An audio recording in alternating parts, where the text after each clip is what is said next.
یا ایھا الذین آمنوا، اے ایمان والو، کتب علیکم الصیام، فرض کیا گیا تم پر روزہ، اللہ خیر سے، عافیت سے، ایمان سے، صلاح اور توبے سے، رمضان شریف کے تمام آداب اور محاسن کی خوش نصیبی کے ساتھ ہمیں نصیب فرمائے۔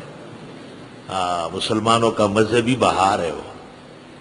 اے ایمان والو، فرض کیا گیا تم پر روزہ، یہ مت کہو روزے، روزے نہیں ہے، مصدر ہے، قیام کی طرح، نیام کی طرح۔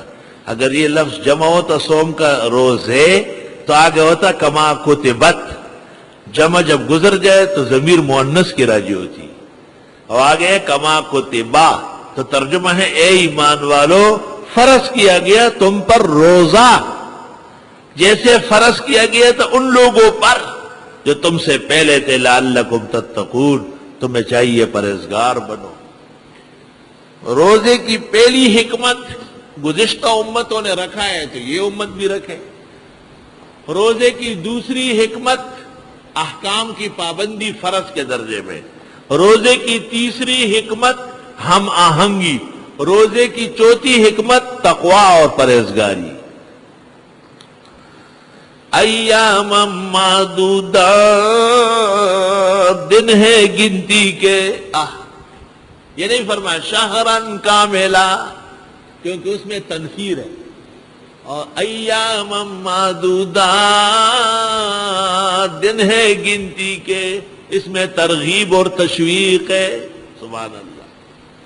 بات ایسی کرو جس سے پھول جڑے، جس سے مشک و عنبر مہکے۔ مہینہ پورا، لوگ کہیں گے وہ مہینہ بھر کون لگے گا یار، دن گنتی کے 365 دنوں کے سامنے 29 دن یا 30 دن یہ ایک معمولی سے دن ہے۔ فمن کان منکم مریضا، جو کوئی ہو تم میں بیمار، ایسا بیمار کہ روزہ رکھنے سے بیماری بڑھتی ہو یا موت واقع ہونے کا اندیشہ ہو، او علی سفر، یا شرعی سفر ہو، فعدۃ من ایام اخر، پس گنتی پوری کر لو اور دنوں سے۔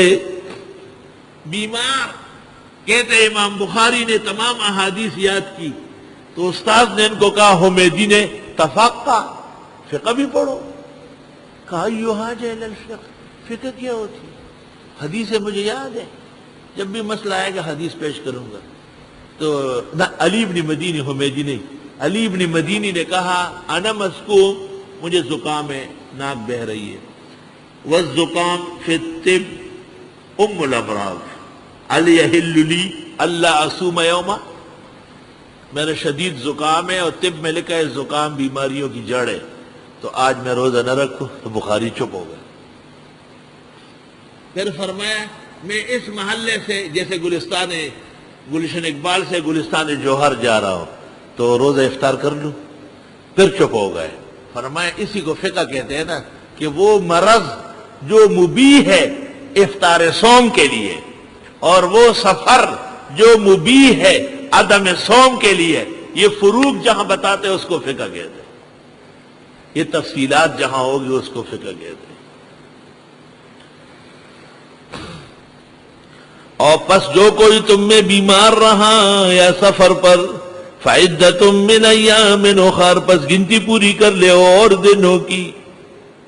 وعلی الذین یطیقونہ، اور ان لوگوں پر جو روزے کی طاقت نہیں رکھتے۔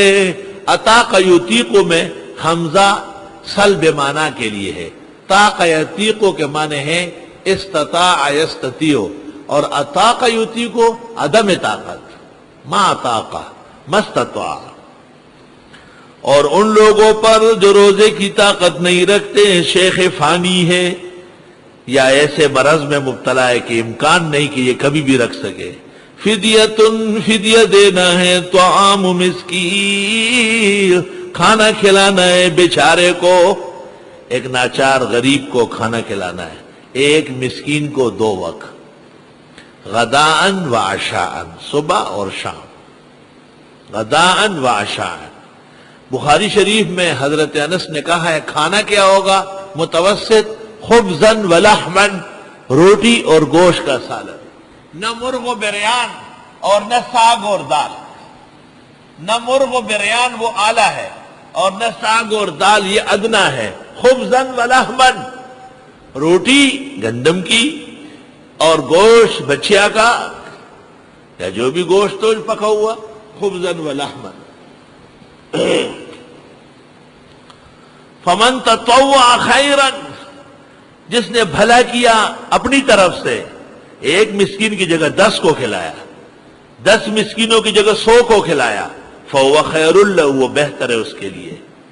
لیکن اگر بجائے کھانا کھلانے کے، مریض ہونے کے باوجود، مسافر ہونے کے باوجود روزہ ہی رکھو، وَأَن تَصُومُوا خَيْرٌ لَكُمْ، اور روزہ ہی رکھو یہ اور بہتر ہے تمہارے لیے، ان کنتم تعلمون، اگر ہو تم جاننے والے۔ جمہور علماء کی یہی تفسیر ہے جو ہم نے اب تک کی ہے۔ حضرت اقدس مولانا انور شاہ سے کئی احادیث کے پیش نظر کہتے ہیں کہ یہ حکم عاشورہ محرم اور ایام 20 کا ہے، اس کی فرضیت کے وقت اختیار تھا، اور شاہ سے پھر یطیقونہ کا معنی یہ نہیں کرتے کہ طاقت نہ ہو، وہ کہتے نہیں یہ اپنے حال پر ہے، جس کی طاقت ہو وہ فدیہ دے اور جس کی طاقت نہیں ہے وہ روزہ رکھے، اور یہ اختیار عاشورہ محرم اور ایام 20 میں ہے۔ حضرت صاحب فرماتے ہیں کہ رمضان کا بیان تو اب شروع ہو رہا ہے اور یہ تمہید تھی رمضان کے لیے۔ شاہ انور شاہ یہ بھی کہتے ہیں کہ گزشتہ امتوں میں شہر رمضان نہیں رہا ہے، کتب علیکم کما کتب علی الذین من قبلکم، اس کا مصداق نہیں بن سکے گا۔ وَلِلْمَسَاغِ مَقَامٌ آخر،